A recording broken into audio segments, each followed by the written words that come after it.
ഗുരു ഉയർത്തിയിട്ടുള്ള സന്ദേശങ്ങൾ എല്ലാ ഘട്ടങ്ങളിലും നാം തിരിച്ചറിയേണ്ടത് വർത്തമാന കാലഘട്ടത്തിൽ മതഭ്രാന്തികൾ വളർത്തിക്കൊണ്ടുവരുന്ന ഈ സന്ദർഭത്തിൽ അതിനെതിരായി വിശ്വമാനവിയുടെ സന്ദേശമാണ് യുവപ്രഭാവനായ ശ്രീനാരായണ ഗുരുദേവന്റെ സന്ദേശങ്ങൾ. കാലവും ചരിത്രമുള്ള ഒരു കാലം ആ സന്ദേശം നിലകൊള്ളും. ഇന്ന് ലോകത്ത് നടന്നുകൊണ്ടിരിക്കുന്ന സംഘർഷഭരിതമായ സാഹചര്യങ്ങളും ഉത്തരപൂർവ്വ ഭാരതത്തിൽ നടക്കുന്ന സംഘർഷഭരിതമായ സാഹചര്യങ്ങളും ഒക്കെ മനസ്സിലാക്കുമ്പോൾ ആ രംഗത്തെല്ലാം നമുക്ക് കാണാൻ കഴിയുന്നത് ആ സംഘർഷത്തെ നമുക്ക് ലഘൂകരിച്ചെടുക്കാൻ കഴിയും. മനുഷ്യൻ ജാതിയുടെയോ മതത്തിന്റെയോ വർണ്ണത്തിന്റെയോ വർഗത്തിന്റെയോ ആചാരത്തിന്റെയോ അനുഷ്ഠാനത്തിന്റെയോ പ്രദേശത്തിന്റെയോ ഭാഷയുടെ പേരിൽ അന്യോന്യം അംഗക്കോഴികളെ പോലെ ആഞ്ഞെടുക്കുന്ന സാമൂഹ്യ അന്തരീക്ഷങ്ങൾക്ക് വിരാമമിടാൻ കഴിയണം. വെട്ടുക, മുറിക്കുക, പങ്കുവയ്ക്കുക, ഗ്രാമം, പത്തനം, ജനപദം ഒക്കെയും കൊന്നും തിന്നും വാഴുക പുലികളായി സിംഹങ്ങളായും മധ്യരാവുക മാത്രം വയ്യ, ജന്തുള ജയിക്കുന്നു.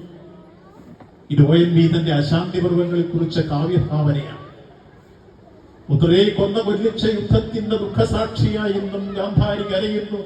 സൂര്യന് പിറന്നതൻ കഴിഞ്ഞു പുത്രനേറോ സൂര്യന്റെ കരിക്കാടി കുടിച്ചു വളർന്നതും മാനത്ത് സൂര്യൻ എന്ന പോൽ ഓതിരത്തിൽ അവൻ അഭിമന്യെ ജ്വലിച്ചതും ജയമാരുടേതെന്നാർക്കുമാർക്കും ഓതാനാവാഞ്ഞതും എന്ന് നീട്ടിപ്പാടുന്ന മനോഹരമായ കാവ്യഭാവന ONVയുടേതാണ്. നാട്ടിൽ വളർന്നു വന്ന അശാന്തി പർവ്വങ്ങളെ കണ്ടിട്ട് മർത്യരാവുക മാത്രം വയ്യ, ജന്തുക്കൾ ജയിക്കുന്നു.